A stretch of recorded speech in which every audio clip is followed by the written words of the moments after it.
Abahlali baphume ngobuninzi bezokuxhasa abatyholwa. Abatyholwa bamile kwelokuba abanatyala yaye bafuna la matyala ngakubo achithwe. Sithi thina akho nto siyenzileyo, into thina sikhusela abantwana basemakhaya, into babe safe.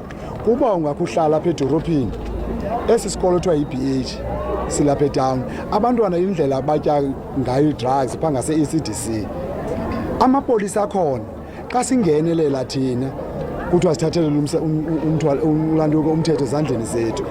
Umzekelo, mna ndiyowubanjwa ndingapha eLimpopo ndifonelwa ngukapteni wabecuphi esithi ndibangalelwe ngephezolo kungoLwesihlanu, undifonela kungomgqibelo.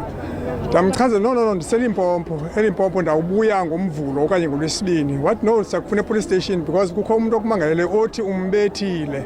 Amapolisa alumkisa uluntu ngobungozi bokuzithathela umthetho ezandleni. Sithi abantu abafuna ukuzibandakanya nokulwa ulwaphulo-mthetho mabazibandakanye ne-CPFs apho bazofundiswa khona ngendlela zokulwa ulwaphulo-mthetho. Umbuso uthi uluqukumbele uphando yaye ukulungele ukuqhubekeka phambili netyala. Ndingulubabalodada kwiindaba ze-SABC, eGcuwa.